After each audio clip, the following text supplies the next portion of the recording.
Happy Wednesday. Welcome back to another week of the Educated Homebuyer Live with myself and Mr. Josh Lewis, our mortgage expert. He's putting on chapstick as we're getting ready, as if The somebody's going to gums are going to notice. be flapping. We got to get ready for it. See if he's going to notice. The big news this week, interest rates. Interest rates are, hit a 4-month low, starting to trend in the right direction. We're going to talk about them a little bit more this evening and where they're headed while we update you on the economy, answer your mortgage and real estate related questions. But while we're doing that, do us a favor, let us know where you're watching from, and also start putting your questions in the chat so that we can flow right out of this, right into your questions to help you get the information you're looking for. So, Josh, what's happened over the last week in your world?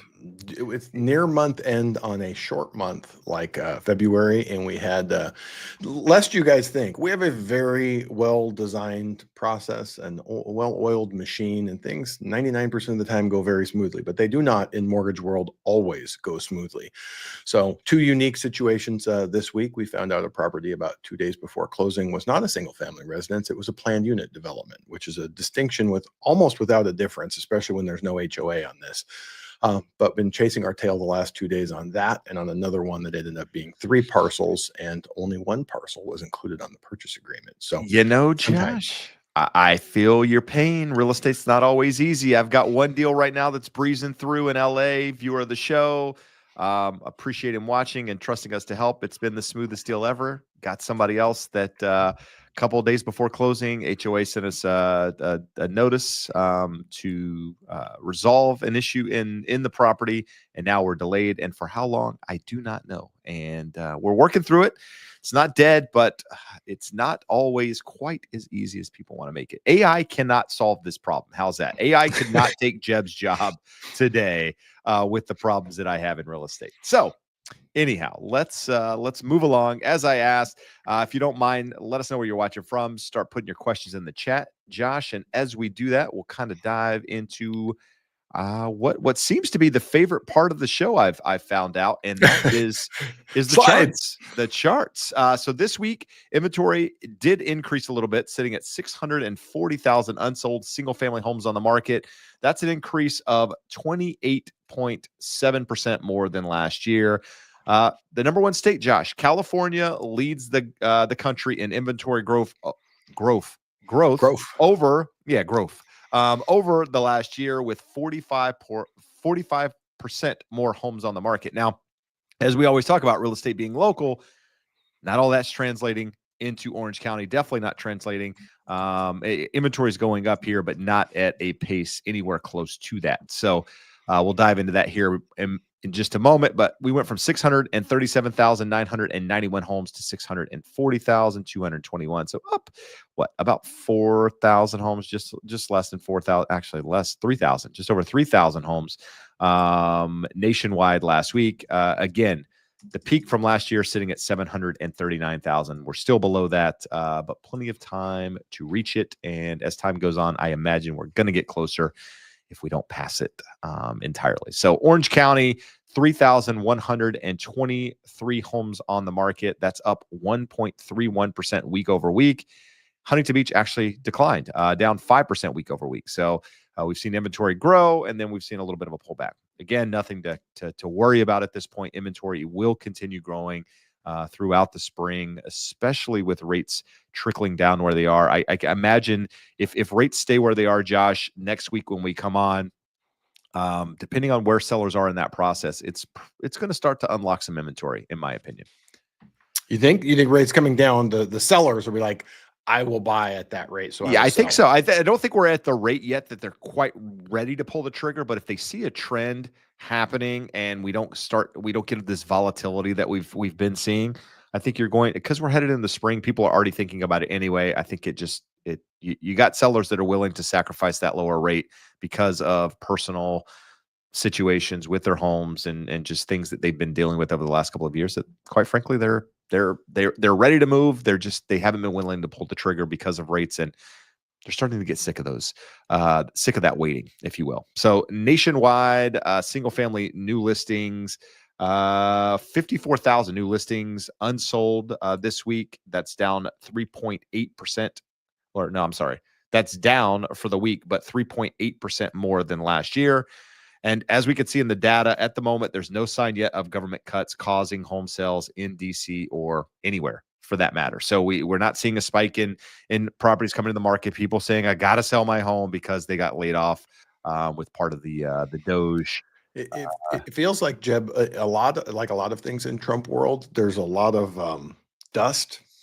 And then when it settles, there's not as much action as people had feared. So I'm not saying that is the situation here, but Well, I think most folks would do well to settle back and say, let's see how it actually shakes out before saying this is going to lead to a huge surge of inventory anywhere. Well, I also think it's a bias in people wanting to believe that that is going to happen and it's going to help drive home prices down. And there's a narrative there, and we can see based on who's posting those charts on X and some of these other platforms, and using data that's not quite the same as everyone else's data. And it absolutely bears watching. I mean, it's a reasonable Sure. thesis, right? Absolutely. It's not some Absolutely. crazy tinfoil hat. Like if this happens, this should follow to some degree. Yeah, these So are it definitely government is workers. data we got to watch. These are not bottom of the. This isn't your typical recession affecting the bottom of the income pool. This is people probably not more white collar workers, but kind of middle median income earners and maybe toward the higher end. But it's going to affect them. And some of these people, if they don't have the savings, that's essentially the next step, right? Is having to do something. I saw an article comparing it. The biggest corporate layoff in U.S. history was IBM in 1993, 60,000 jobs lost. And they're saying the way this is looking, it's looking like be at least 100,000. So they are around the country, but they are clustered in areas that are a single specific metro area that would be impacted in terms of real estate. So it's definitely something to watch, but we got to actually see how it plays out. Absolutely. So this is weekly new contracts pending. 57,000 home sales started plus 12,000 condos. That's 6% fewer than last week, 5% fewer sales than the same week in 2024. But here's the kicker, Josh. Did you know that mortgage rates are now lower than they were at the same time last year? It doesn't surprise me. Yeah. So mortgage rates Last have year actually was an unpleasant start to the year.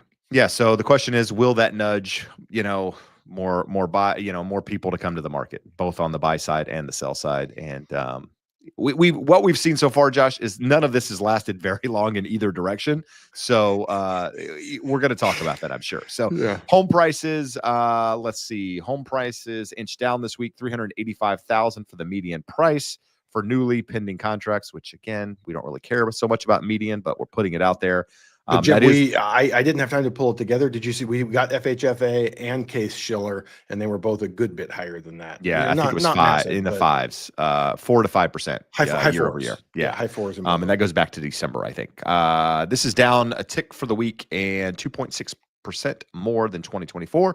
And then lastly, on these charts, price cuts, we look at them every single week. We're sitting at 33.2% of the market's homes on the market, rather, having some sort of price cut, which is kind of in the normal range at the moment. So nothing too concerning.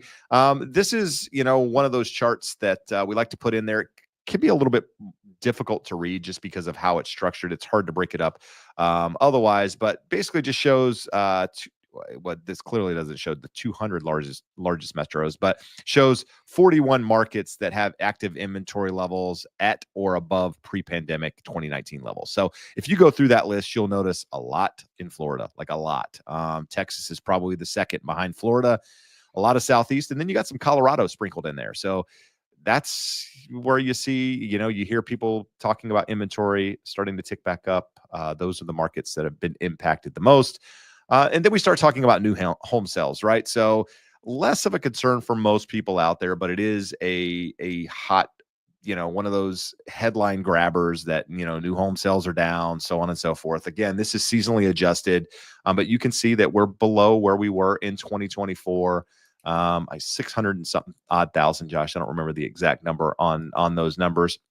But when you start looking at new home inventory, right?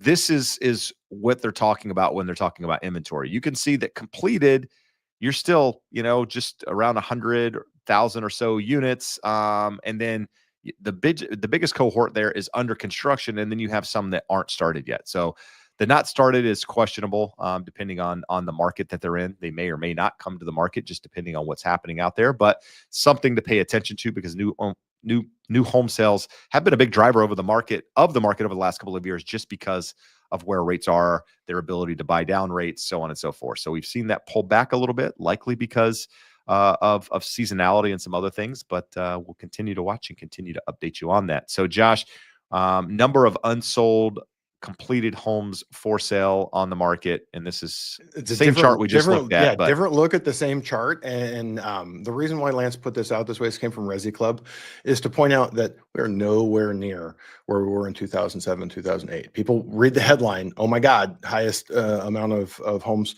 on the market since, or construct new home inventory since 2008. But this is the important number. How many of them are actually for sale? So you can see it's definitely trending up, and it is going in that direction.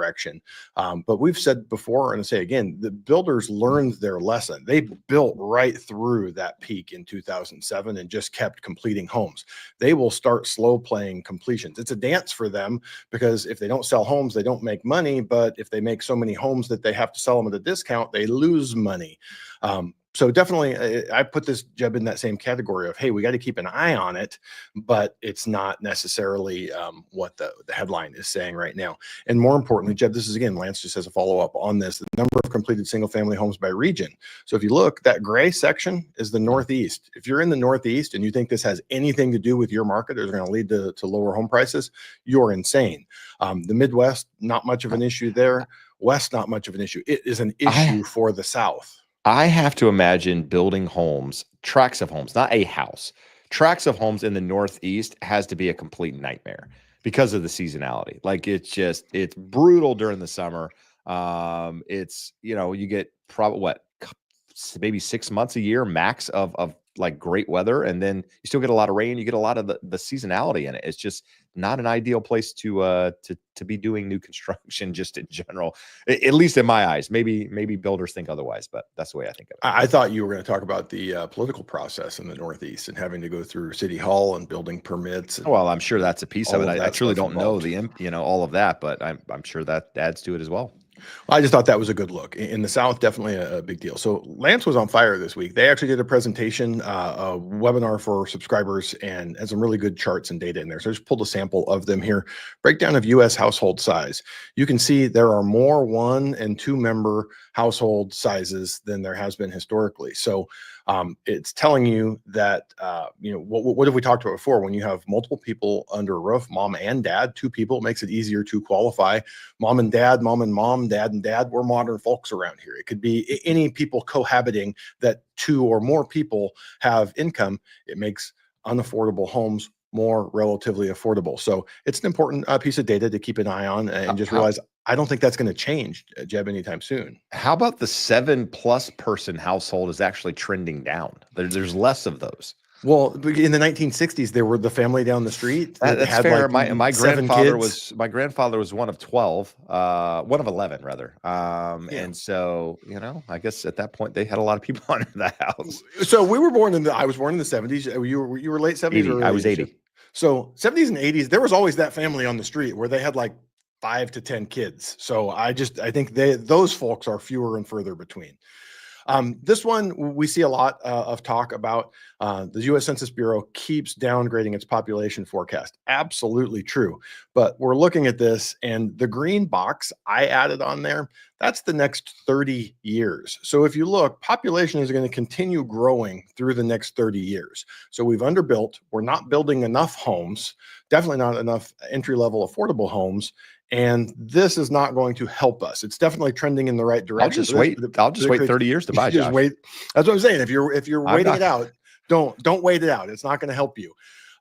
This is another trend just showing home builders are reacting to affordability by building smaller and smaller homes. Is this a huge difference, 2,300 square feet to 2,036 over the course of 10 years? No. And the 50s called and laughed at your idea that we're going smaller with a 2,000 square foot house when those folks were living in 800 square foot, 2-bedroom, 1-bath homes. But interesting data nonetheless.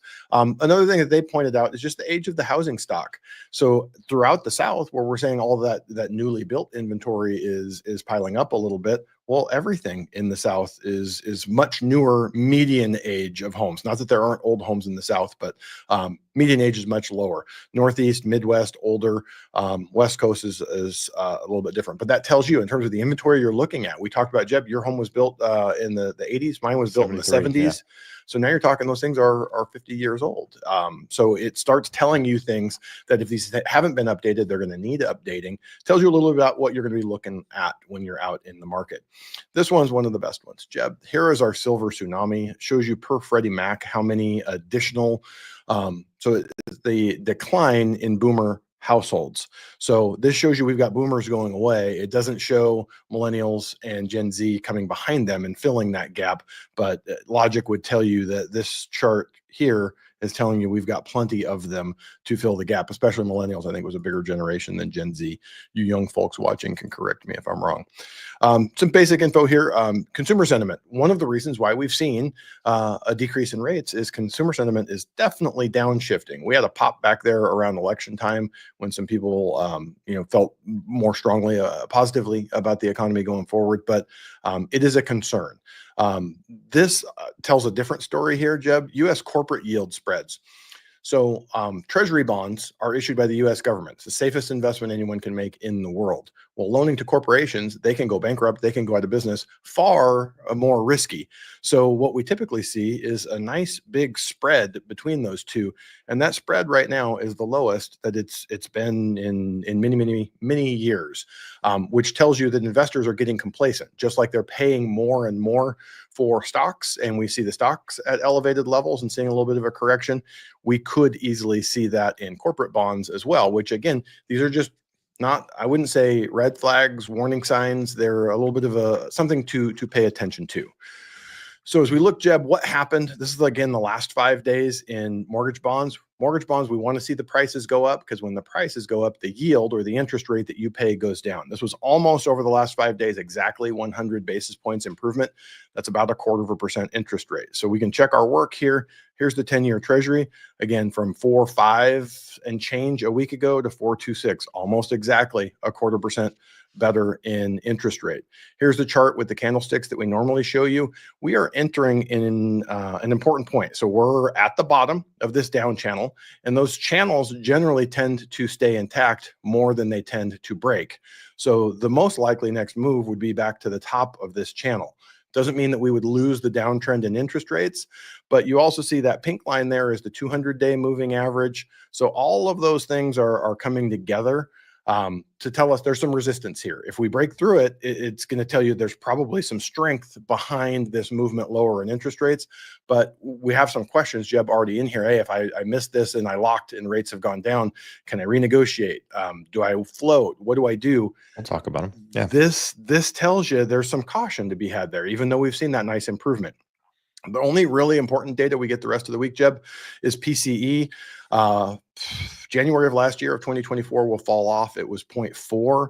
The forecasts here per the nowcast from what is it? Is it Cleveland Fed that does this? They're projecting that we're going to be right there over 0.35. That would round up to a 0.4. I've seen several forecasts expecting a 0.3. If we get a 0.3, we're going to see some improvement. You're going to see headlines saying, hey, PCE inflation is good. Not much chance of a beat to the high side in terms of hot inflation, but it's either going to help or it's just going to be relatively flat. This again shows you, we can check here and just show you about 1/4% across the board better in the last week in interest rates. And if you're somebody out there watching, guys, I know there's people out there that have interest rates. You watch the show to see where rates are. If you have a rate higher than the rate that you want and you're looking to refinance as rates go down, get on the rate watch. I think there's, what do we say, Josh? 100 and I don't know what the number was. It was over 100 a lot, people. and Cassim was going through it today. There's a lot in there, and for those of you that are on it, we're getting ready to do an update. I don't know if Jeb's going to participate, but I'll do a short video, a couple of these charts, and just let you know kind of where we're at, because all of you on that list, I mean, there's some fairly high interest rates and there's some fairly low interest rates that are quite a ways from triggering. But a lot of you, I think, probably should at least look at the numbers so we can determine what that strike rate is. Because, Jeb, I don't know about you, we've had so much volatility. The thing that the last 2-3 years has taught me, don't take anything for granted. Just because rates dropped 1/4% in the last week, you don't go, oh, now we're in this downtrend. and then you miss that opportunity to lock at a low interest rate. And we're going to talk about that. So it's jebsmith.net/rate watch. We'll get you on that list. There's nothing you need to do other than fill out some information, provide a little bit of documentation, and then you're on that list until forever, really. I know some people have asked that. So we are going to basically do, or Josh, rather, I'm not doing anything. Josh is going to do the heavy lifting on that in order to just to make sure you're taken care of as rates start to trend down. So with that said, Josh, let's start it off by talking about rates a little bit, in the sense that rates hit their lowest level last year in 2024 in September-ish area, month rather.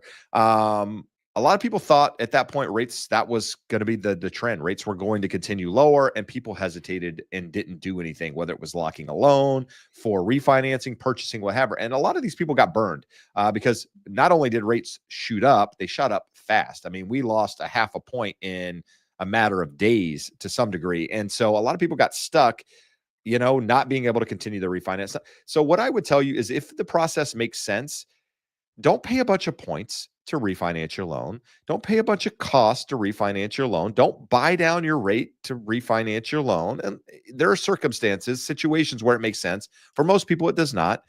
If rates are trending downward, if that's the direction you believe they are, take advantage of them as they come available.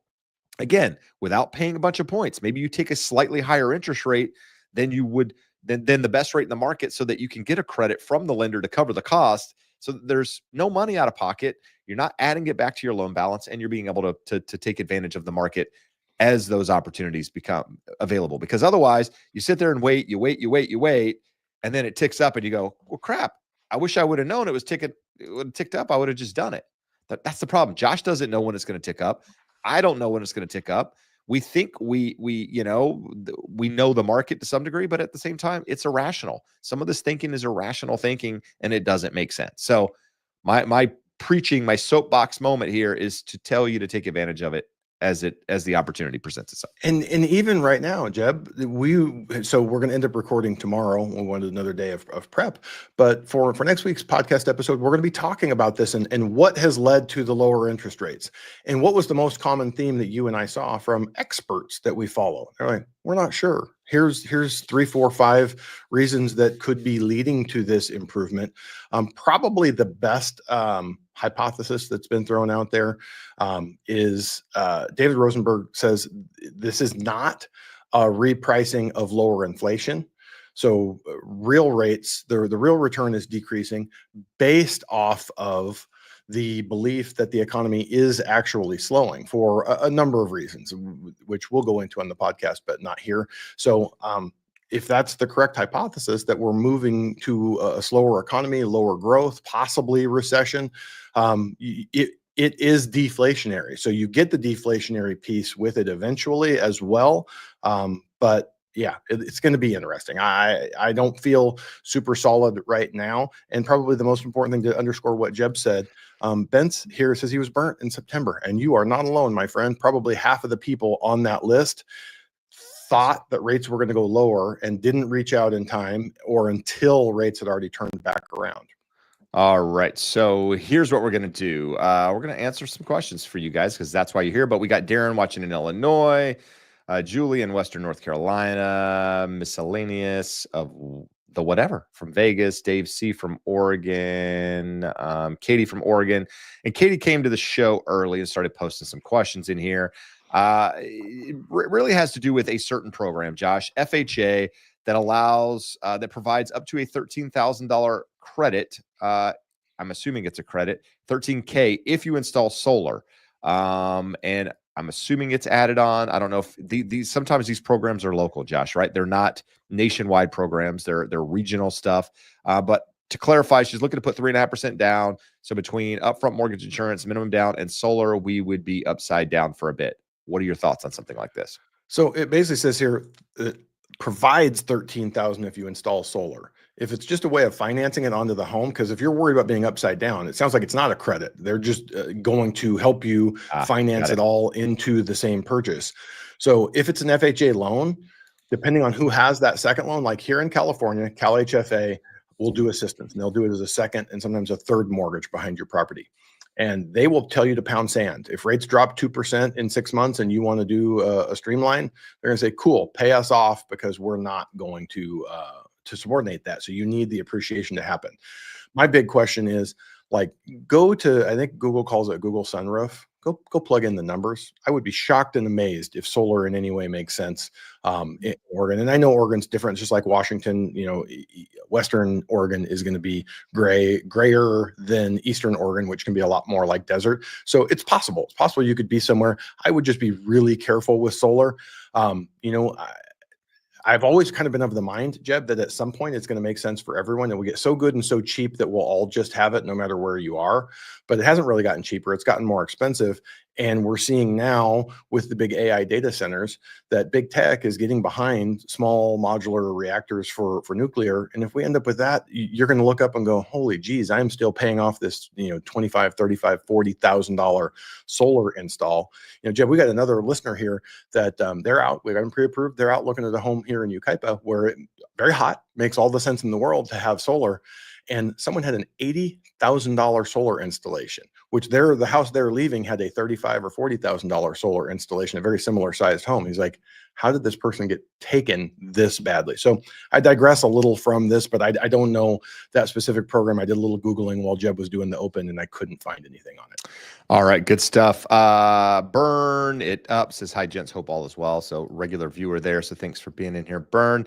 We got some. So Dave C. Is 80% loan to value cash out refi the new norm? I can't seem to find a lender for 90% or 100% LTV cash out refi. So Josh, is that only if we consider the last decade or so new? Just like you're saying, 100% LTV cash out refi. Since the meltdown, we haven't had 100% cash out or 100% purchases. So they're certainly not going to go back and say, hey, we made you put a down payment, but we'll let you take all of the equity out. So we had higher LTV on FHA about 4 or 5 years ago. FHA was the last holdout to kind of come in line at 80%. So from that perspective, any of the major programs, 80% is going to be your max. And you will notice on conventional, anything over 75, the pricing is pretty aggressively bad. So unless you really, really need the money, there are other programs, non-QM stuff that'll go to a 90. If you have good credit, we can look at seconds that can get you there. So there's ways of doing it, but 90 and 100 have been gone for a long, long, long time. All right. I feel like John Doe's talking to the 8th grade Jeb here. And when he said, do we have the picture? Have we ever shared the picture, Jeb? Oh, we did at one point. We should do it have again. the photo. I will bring it next week. I've just got to remind to put it in here. It says my stepdad hired some realtor out in Southern California. I wasn't in Southern California. I was in Eastern North Carolina at the time. But it says guy showed up to the inspection with a fat herringbone. Dude, I loved a fat herringbone. Like in the mid, well, it was probably early 90s, dude. I mean, I'll show you the picture. I had a little, barely like the little stash, beach fuzz mustache, and a herringbone. Oh, bro! Is Landon getting ready to grow the stash? Hide your wife. Are you going to get Landon a herringbone once it grows in? My kids have that Irish skin of their mothers. I don't know that they're going to have any facial hair. We'll see. We'll see if it comes in. I don't know. But anyhow. Let's see. Miscellaneous of the whatever. Is getting an appraisal the only way to remove PMI in refinancing on a relatively new mortgage? So, Josh, you have to get an appraisal. You're going to have to show the value. They're never just going to take your word for it. And, hey, trust me, my house is worth this. Someone else followed up here in the comments. I literally just had another listener, Ramin, sent something in. He sent the paperwork from his servicer that told him exactly what he needed to do. They do generally offer a broker price opinion, which maybe, Jeb, you can tell them what a broker price opinion is. It is a cheaper option, but I don't know. What is it, and what are your feelings on a BPO relative to an appraisal if you were trying to get rid of MI?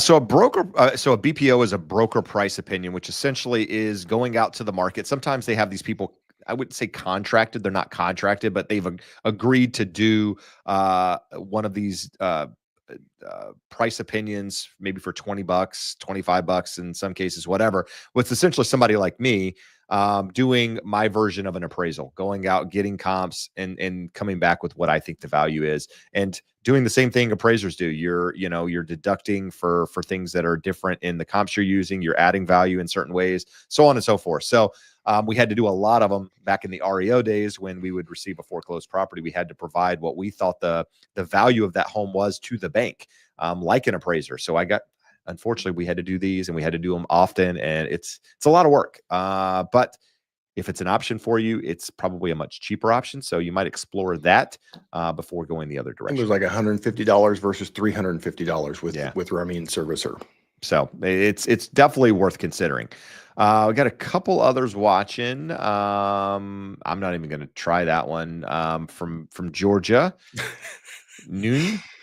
I mean, it's a silent G. It's got to be noon or none. Yeah, I don't know. We got Inglewood. Inglewood's in the house. Was just in Inglewood last week. We saw a concert at the Forum on Friday night. It was good. I was up there showing property recently, so I've gotten to see a lot of Inglewood. Musica says, what is the best place to check current rates in my state or county? So Josh, vary by county. They don't vary by state. Interest rates are a nationwide thing. So regardless of where you are in the country, the rate shouldn't change based on your location. But with that, Josh, where would someone go to check interest rates just in general with an accurate way? Because you can go to these news sites and it's all advertisements, and basically it's pay for click type stuff. So yeah, it's pay per click. It's the biggest liar is listed at the top. So you don't want to go to any of the rate tables. Do not click on them. Please don't put in any of your information. Your name will be sold 9,000 times and your phone will blow up. The two that we like and the one we rely most here on the show is Mortgage News Daily. So if you go to Mortgage News Daily, a VA, 30-year, 15-year jumbo loan, and it's going to get you a very good estimation of where you're at. You can also go to the Optimal Blue Mortgage Market Index. Optimal Blue is actually a system that about 60% of lenders in the United States use to price and lock their loans and run their secondary marketing desks. So they're extracting data like the ADP jobs report that comes out every month. It's real payroll data that goes through the system.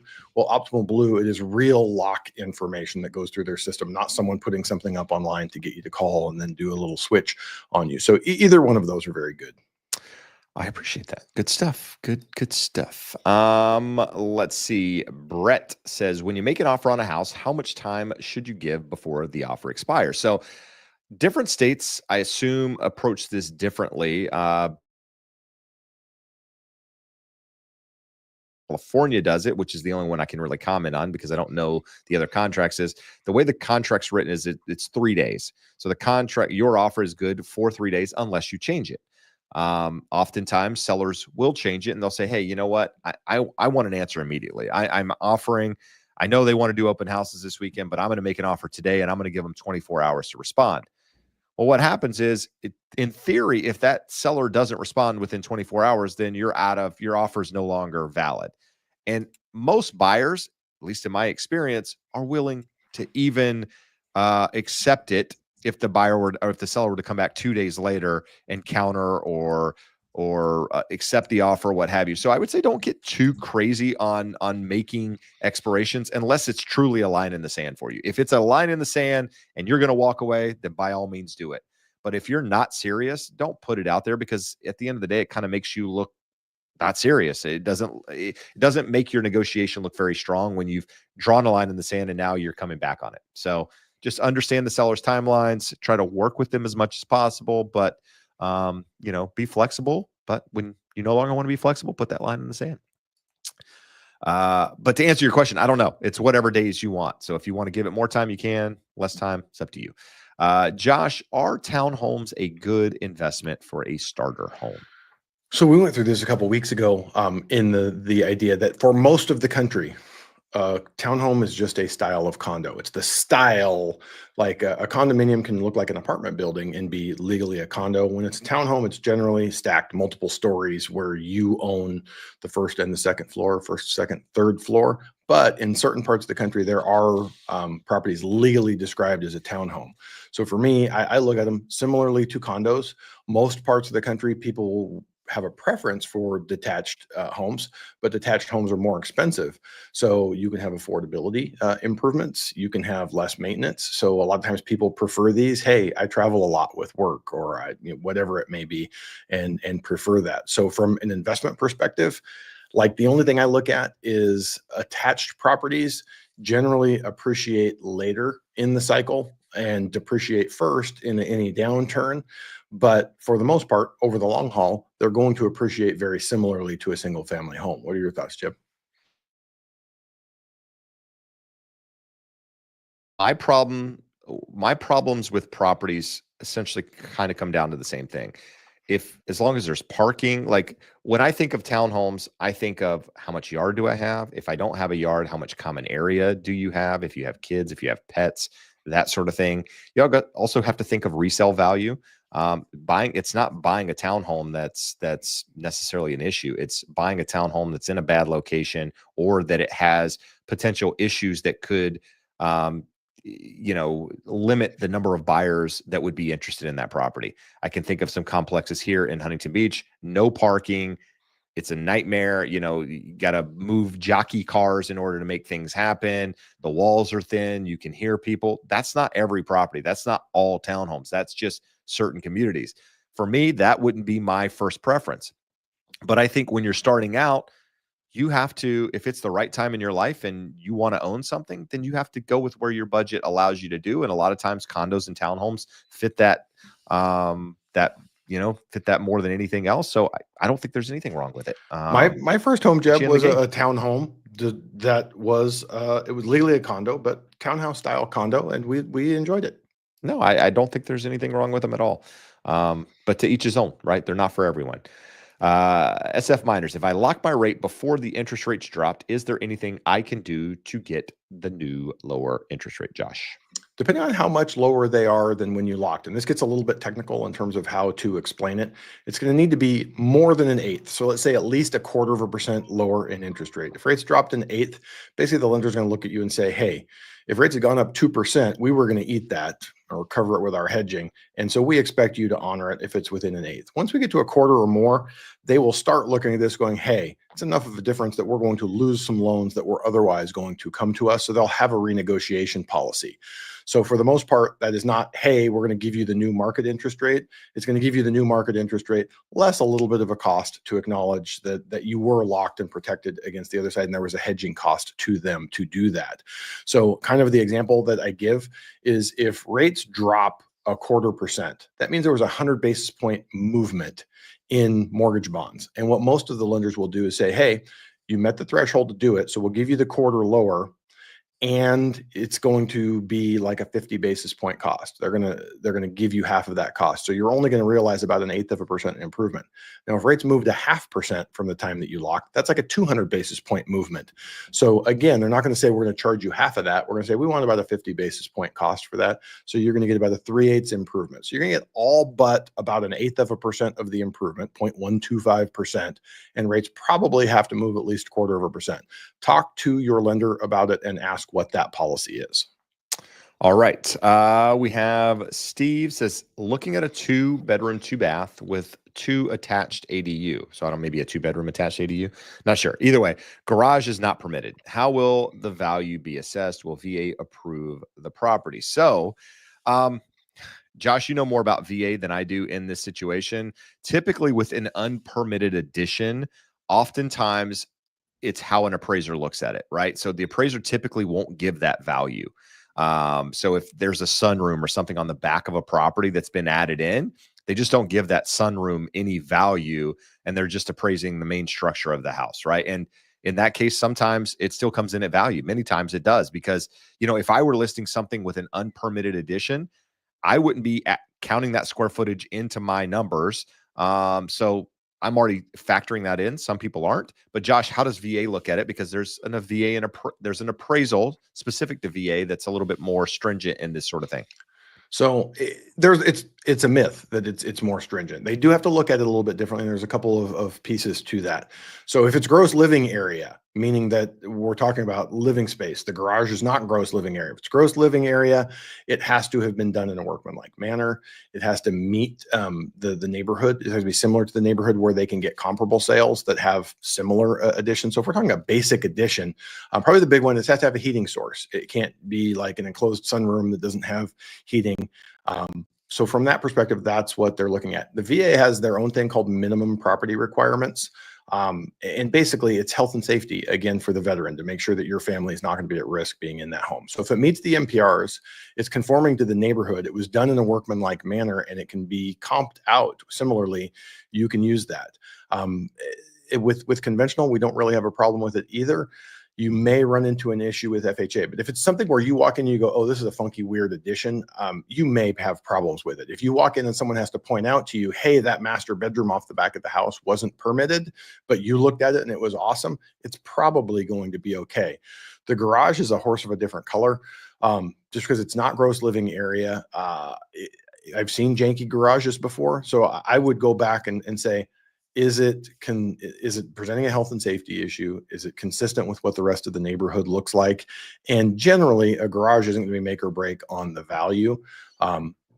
It's not going to be something that's going to keep you from buying the home. It could impact the value. All right. Josh, where do you think prices will be next year? Are you willing to make a bet? Well, look at everyone's numbers. Or a gamble? We showed the big wide spread, anywhere from down 5% to up 12% was the 30 or 40 experts that Resi Club polled. And most of them fall in that 3 to 5%. And I think positive 3 to 5% appreciation. So 3 to 5% appreciation. And I think it could be anywhere from 1 to 5%, depending on where interest rates go. If interest rates are in the low sixes most of the year, it's going to be higher near that 5%. If interest rates are up near 7 or over 7, you're going to see 0 to 1%. So I don't see nationwide a drop just because of the supply and demand dynamics. But it's weird that Jeb, we kind of have this give and take, is that things that are bad for the economy would generally be bad for real estate, but it's good for interest rates. And a lot of the people that got priced out, if the economy gets bad enough and they feel secure enough in their job and they've saved up their down payment, maybe they'll jump in. So I feel like there's sort of a floor underneath us and then a ceiling up top based off of those higher interest rates if the economy remains strong. I don't disagree. I agree with everything you said there. I think if I remember my forecast, a month and a half ago was somewhere between 3 and 5%. That's kind of where I think the market's headed. Raul says, for a beginner real estate investor, should I look for a cash flow property or a property I know that is going to appreciate a lot within a few years and get the equity, but it's not cash flowing basically on a monthly basis? So Josh, one of our friends says, what's our friend say? I was going to ask you, what does our friend say? Yeah. No alligators. Basically it means you don't want to have a property that you're throwing cash at every single month, right? That's kind of the bottom line. When becoming an investor, you have really two options. You can go cash flow or you can go appreciation. And sometimes you can get both by doing short-term rentals, but it's risky because you just don't know what's going to happen with codes change or with counties changing, codes changing, all of that good stuff. So I would say cash flow property is the better for a real estate investor, at least to get your feet wet. You start understanding the process. You understand how to, put money aside for different things that might go wrong in the property, how to deal with tenants, all of that. And as you get more accustomed to that, if you want to start going more for appreciation, you can do it. But I think a good place to start is cash flow. Josh, we had a question here for Mr. Josh, somebody that is Katie. It's Katie again. Katie is the commenter of the night. Katie says, watched an older video from Josh's channel and a guest mentioned comparing no or low point interest rates and rates offering lender credits for higher rates. How do you advise clients to compare? So Josh, I think we're talking about maybe a par rate and a rate that's slightly higher and getting a credit to cover costs, kind of where we started the show. As part of that pre-approval process, the lender that you're working with should be doing that with you and for you. The thing that shocks me, Jeb, when we do second opinions, people say, hey, I'm looking to refinance. I got these 5 loan estimates. What do you think about them? The thing that's shocking is that all of them have a great interest rate with just a horrific amount of points, whether it's 1 point, 2 point, 3 points. Like when we're talking to a borrower, you always start the conversation at 0 points because that tells you what is the market interest rate. I'm not paying to get it lower. I'm not asking for a lender credit. So usually, good example, we have a listener in Michigan, sent out some numbers to him earlier. He doesn't know exactly where he's going to end up, 500 or 550, 600, 650. But I said, I'm going to send you 0 point options on all of these. Once you kind of look and see where you're comfortable with in terms of the purchase price, now we can go, instead of 3 different price point options, now let's look at 0 points, 1 point, 2 points, or you may say, hey, I don't want to pay for the closing costs. Give me a 1 point lender credit, 0 points, and then a 1 point me paying that. So that way you can see the change to the monthly payment, the change to the cash to close, and calculate a break even really easily. Like at the end of the day, most people that you guys are talking to about mortgages, they're not mortgage advisors. They're mortgage salespeople. They want to tell you, hey, we've got this great rate. Don't look over there. Don't look at those points. Don't look at the cash to close. It all comes into play. You have to balance that. You all want a low payment. Low payment means a low interest rate, but lower interest rates generally mean more cash to close. So it's going through that and finding the right balance for you of getting a low rate in payment without taking all of the money you have in the bank. All right. Mr. Zen Scripts says, what just happened? Why did the 10-year just shoot up? So the 10-year didn't shoot up. The 10-year shot down.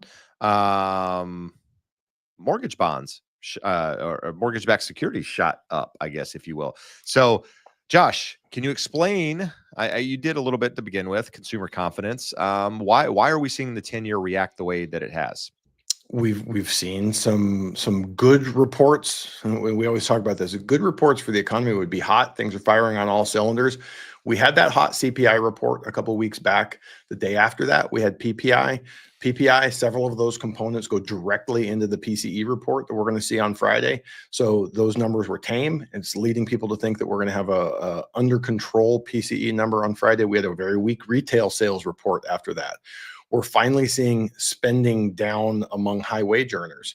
They've been the ones doing all the spending and supporting the economy, and we're finally seeing that starting to break. We've seen the stock market roll over the last few weeks. Now, we've seen this 3 or 4 times over the last couple of years, Jeb. We see a 10, 20% correction and then back off to the races. So we'll see. Tomorrow will be interesting, Jeb, because NVIDIA was after hours, right? Came out and said, we're still selling tons of chips. So it'll be interesting to see if that puts some wind back in the sales of the stock market tomorrow and would pull some money out of bonds and make things get a little bit worse. But those are all of the hypotheses that are floating around as to why we've seen a 50 basis point improvement over the last 6 weeks in the 10-year yield. What's NVIDIA doing after hours? I forgot they reported today. I didn't look. I just saw the headline that they were down like 1%. So so the market didn't they didn't beat by enough. Yeah, well, yeah, we'll see what happens. I mean, it's obviously, we'll see in the morning. Anyway, Jake coming in with a question about DTI.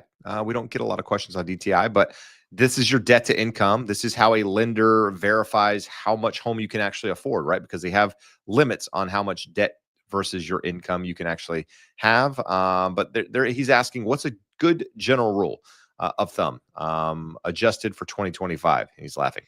People are spending more and more on their mortgage year over year. So we know our good friend, Mr. Dave Ramsey, wants us to spend no more than 25% of our take-home pay net income of our take-home pay on a 15-year fixed mortgage.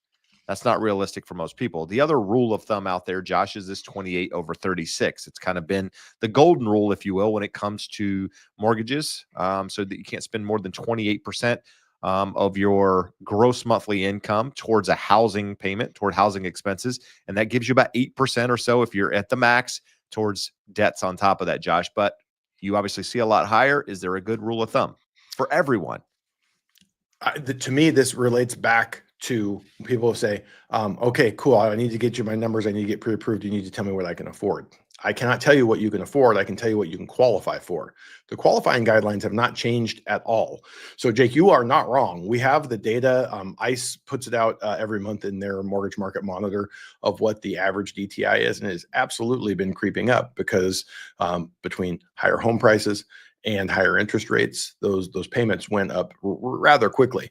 But from that perspective, it's what you are comfortable with. Jeb mentioned 28 over 36. When I started doing this way back in the 90s, there was no automated underwriting. So that was it, 28 over 36. You might get a 38 if you had, wonderful compensating factors. My buddy and I found one of our investors that had this unique program that would allow you to go all the way to a 40. We're like, this is amazing. Woo. We got a conventional loan that will go all the way to a 40. So everyone at that point, you go to 41 on FHA. So if you were over 36, it was pretty much hard and fast. But over 36 DTI, you're going FHA. So is there a number? Is there something magic out there? I don't think so. I think it comes back to what's your comfort level. Where are you comfortable? That number is higher. If I ran an analysis on our loan origination software of closed loans over the last 3 years, I can tell you it continues to trend up. Sure. But you saw the thing, home builders are building smaller homes. Median home price is not going up at the same rate as what you see when we're looking at repeat sales index like Case-Shiller or FHFA. That's because when the same house sells over and over again, it's going up at a certain rate, but the median price point is not going up as high because people are trading down. They're getting less home than what they wanted before. So it's a combination of that, taking out a higher DTI than what they would have hoped and getting a little bit less home than what they would have hoped. It's compromise is what we're seeing from buyers in the market right now for most of them. All right, good stuff. Newbie Life, pre-approved, but has funds in crypto, and they aren't seasoned. So seasoned, just for those of you watching who aren't familiar, basically means it's been in an account, been able to document it for at least 2 months. But the question says, will the underwriter give a conditional approval, Josh? This is new construction. Closing date is in June. So between now and June, do you have enough time to season those funds?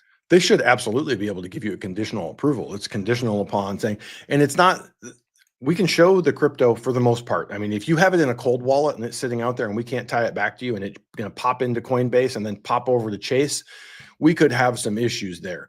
But if we have that timeline, the loan can literally be conditional on, hey, you need $42,000 to close and we've got $14,000 of seasoned funds. We need $28,000 sourced in seasoned funds. And that way the loan officer and hey, we're approved, but it is conditional upon this happening. This question, Jeb, reminds me of one that I get a lot. I get people that call from the show, call from your channel, and they want to talk and say, okay, we're talking to this guy. He's going to get us fully underwritten. Like, okay, well, tell me about your situation. Okay, both you and your wife are salaried borrowers. You got 800 credit scores. All your money is sitting in the bank. Why are we going to underwriting? Like, there's what we generally find is loan officers that are either pitching this hard. It's one of two. Either they're inexperienced and don't have the confidence level to make that decision and tell you with 100% certainty you're pre-approved up front, or they're with high cost direct lenders that what they want to do is get you convinced, hey, we went through this underwriting process. You have a bird in the hand, a certain thing. So for someone who is well qualified, who doesn't have a lot of moving parts that we're worried about, it is pretty rare. If I send a file to underwriting while you are out shopping for a home, it's because we got questions. We got questions in how we're going to analyze the income. Does the underwriter agree with us? Is there something funky on the credit that we're not sure about? So it wasn't an answer to the question, but it's something that comes up a lot when you guys call in. All right, Josh, we got about 5 minutes or so left, and let me be a little bit more, but we get a lot of questions. So let's rapid fire some of this stuff. We got a question that says, should I pay down on my principal now if I want to streamline refinance in the future? So Josh, is there any benefit to paying down a mortgage before you refinance? Can it be done through the refinance? What are your thoughts? Well, the fact that he's asking about a streamline is interesting and unique because the value doesn't matter. The loan to value doesn't matter. So there's not going to be any benefit to paying down the loan. So from that perspective, you don't have to, but I'm assuming you're doing this for yourself. You're wanting to get the principal paid down, and that's going to happen, and you'll have a smaller loan when you do that streamline. So I guess I almost look at this the inverse way. Is there any reason not to prepay principal if you're hoping to streamline? And I don't think so. If that's what you want to do, continue doing it. Good stuff. Raul coming in with another question tonight says, where can I get the information about the zoning of my city? So zoning in your city is going to change depending on the parcel, right? Every city has multiple types of zoning. What I would say is find a good agent in your market, and they can connect with a title rep or be able to look on tax records, that we have access to that tells you zoning for specific areas. But within a certain area, you can have multiple types of zoning. You can have, R1 for basically residential one. You can have R2, sometimes R2 to R4, whatever. So it's not just for zoning for the city or the area. It's complex. So you're going to need to know more specifics in order to get more accurate information on that. Mike says, do you think mortgage rates will continue to go down tomorrow? So Josh, I'm not sure that here's what I think. I'm not saying go down or go up tomorrow. When you see the move that we've had over the last 2 days, for it to continue, you need a push, in my opinion. You need some data backing it up. I just don't think you'll see a big drop in that. But that's my thought. But Josh, my chart actually shows that popping out the bottom on my side, but I know Either we saw way, it a little bit different. if you draw it that way and you're out the bottom, you still have that 200-day moving average. So kind of in support of what Jeb just said, we just had 1, 2, 3, 4, 5, 6 straight days of almost straight down, and we're hitting the 200-day moving average. We don't have anything important tomorrow. We get the weekly jobless claims and continuing claims. It could, if it really shocked of a spike in claims, it could impact it. But I get super cautious when we've got multiple technical levels there sort of converging at one spot. Good stuff. Josh, will there be any future timeline you see where we can take our low mortgage interest rate to a new mortgage? I don't see a world in which that happens, but yeah, lenders make not money by doing new loans. and There's the no banking reason. lobby is one of the strongest in the country, and it would require government regulations changing to make it possible. Yeah, there's no reason for them to want to do that, I guess is the better kind of thought behind it. Like, what would be the push to do that? In most places, Jeb, around the world that do have portable mortgages have adjustable interest rates. So from that perspective, the bank goes, cool, you want to take the money over there? I don't want you to pay it off because I'm going to get whatever the market rate is, regardless of where you take it. Yeah, so I don't see that happening. Young, could money from grants like the Ladder Up program be used as cash for keys for a multifamily unit? So I'm not 100% sure on what you mean on cash for keys. Like, you could get somebody to move out of the property or sell the property by offering them money. Is that what we're asking with the cash for keys? Because if that's the case, no. Ladder Up program, specifically, the money can be used towards down payment. It can be used towards closing costs. It can be used to buy down the interest rate. It can be used towards the buyer's agent's compensation. Those are things that you can use that money for. You're not going to be able to use it to get a person out of a foreclosed property and buy it. That's not what the money was intended for. So hopefully that's helpful, and hopefully that was your question. Josh, does your investments count for the 12 months of mortgage payments for an approval? Well, the question behind the question is, why do you need 12 months of mortgage payments? Some loans require reserves, but 12 months, I don't know of a loan that, I mean, there's probably some jumbo programs out there that are very restrictive and they want that.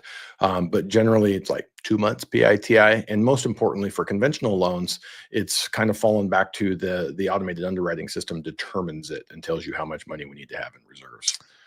All right, good stuff, Josh. So we kind of summed that one up quick. Craig Lee says, should you buy now or should you wait, Josh?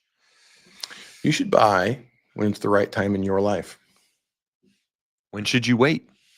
When it is the wrong time in your life. That's profound.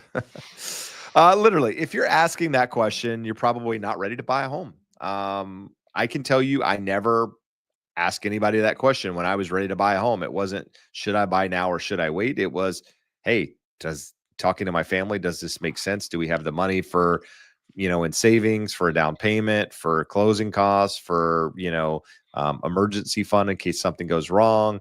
Those are the things you think about when buying a house. It isn't about picking the top or the bottom. It's really about, you doing it for you. And also having somewhat of a long, some sort of time horizon in the future. If you're thinking you're going to be in that property for 1 or 2 years and sell and move on to the next one, then it's probably not the right time. It's when you're ready to build a foundation, be in a property for an extended period of time. That's when it's the right time to focus on it. Mike says, that's good information. Thinks I have until March 8th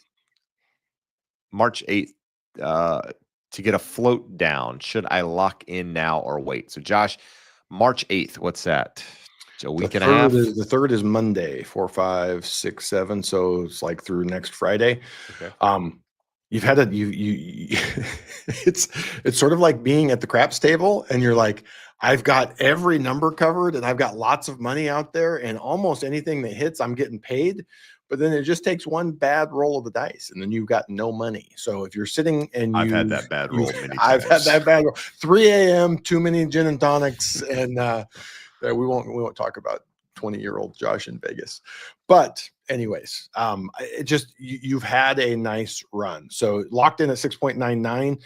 If they're offering you something reasonable where the market is, I would strongly consider it. And that's not to say if you're listening here going, oh my God, they're saying locked that the market's going to turn around.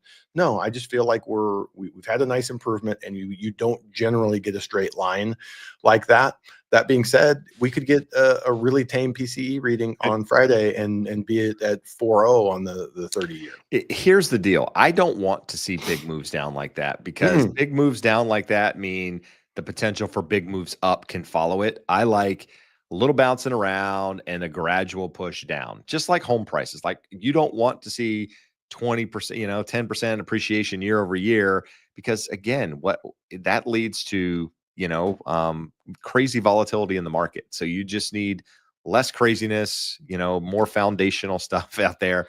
And that's when markets tend to do their best. So, and not to say that I don't want to see lower rates, because I do. I just don't want to see it in a straight shot, because that puts more risk into the market.